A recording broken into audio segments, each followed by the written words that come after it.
All right, the next one we're going to talk about is an eversion sprain. Now this, as opposed to the inversion ankle sprain, which is the one that happens the most common, the eversion sprain is very, very uncommon. Probably not something that the weekend warrior is going to have to deal with. I played 7 years of pro football, never had an eversion sprain, but if you do happen to get one, obviously it's just the opposite of inversion. It's going to be one where the ankle, the surface of the foot actually rolls out, so you're going to be rolling in on the ankle. You sprain in the inside part of the ankle ligament there. Again, as opposed to the inversion sprain, the eversion, you're not going to get much swelling. The inversion is going to be when it swells up like a grapefruit. This eversion sprain that we're talking about, not a lot of swelling. All the pain is going to be on the inside of the ankle, but the treatment's very similar to what we did on the inversion.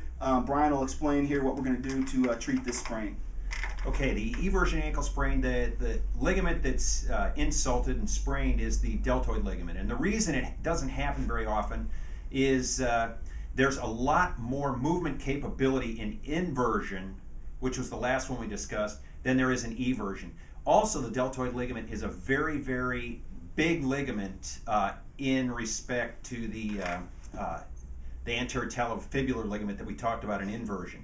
All right, now, if you come across an eversion ankle sprain, it will be just the exact opposite type of treatment. When the inversion sprain, we talked about the peroneals. Well, in an eversion ankle sprain, it's going to be the intrinsic or the long tendon muscles that come around the medial malleolus. So it would be your tibialis posterior, flexor digitorum.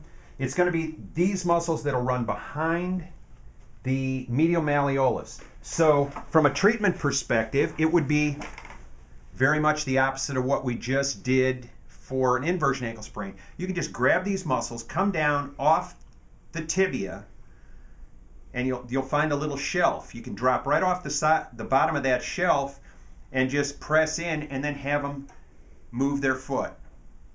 You're going to know this right away because when you actually have one of these injuries, those muscles really do spasm. So you're not going to have to really search around too long before you find it. And literally, like Brian said, you come right off the tibia and you start grabbing and poking around, you're going to feel pain in there, and that's the muscle that's spasm. You know you're in the right spot. Right. Exactly. That's a really good point.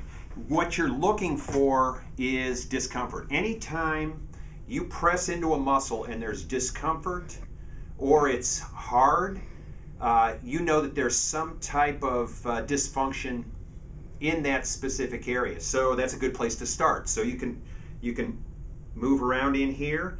Just ask Jimmy to let you know if there's one spot in particular that really feels like it's a little bit hotter than the rest, and that may be a spot that you wanna find. All right, then you can come a little bit above it and a little bit below it, and just free things up.